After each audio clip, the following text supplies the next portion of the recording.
I suppose, when you really get down to it, every video game is a time loop game. If you just keep playing the same game over and over, who's to say you're not in a time loop where you're exploring the different realities that branch out from the same timeline? And if you really love said game, this loop never needs to end. You can blissfully replay the same experience over and over for as long as you want.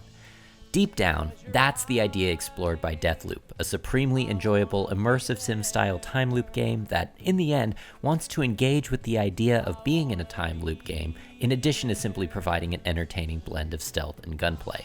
You play as Colt, a man who wakes up on a cold, rocky beach, unable to remember anything, including his name, who slowly learns he's on an island called Black Reef that's stuck in a 24-hour time loop.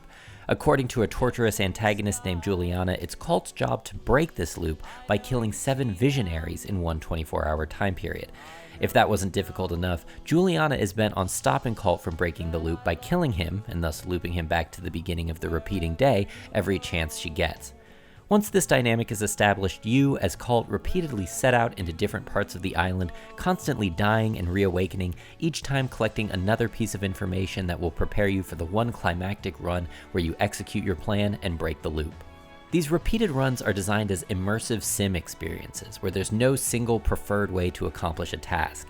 Instead, the player is dropped into a level, and simple systems like guards and turrets are placed throughout the map as hurdles for the player to clear in whatever way they see fit as they pursue whatever goal they want with whatever equipment and abilities they want.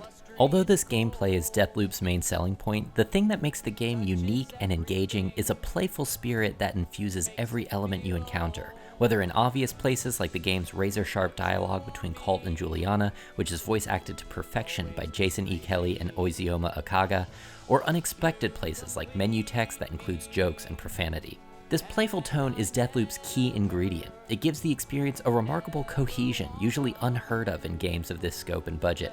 It makes the game endlessly engrossing, since even if you tire of one element, the playfulness found in a dozen others will make you want to keep going. It justifies the repetition involved in its structure by pointing out the necessity and absurdity of looping.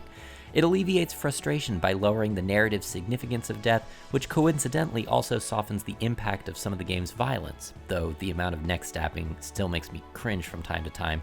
But most importantly, it gives the game a sense of self-aware joy that I've never encountered in a video game before. This joy ultimately gets explored in the game's conclusion, which interrogates the question all games ask: do you want to keep playing, in a way that's surprisingly resonant. Although, like other critics, I was initially disappointed with the game's closing, especially due to the inclusion of an entirely overplayed motif that gets presented in a weird, kinda gross way, I ultimately found the ending growing on me and beginning to feel more and more like an adroit statement on video games as a whole. If Deathloop were just a well-calibrated immersive sim, or just a game with highly entertaining details, or just an interesting meditation on the joy of playing video games, it would be worth playing. But the fact that it's all of those makes it an instant classic.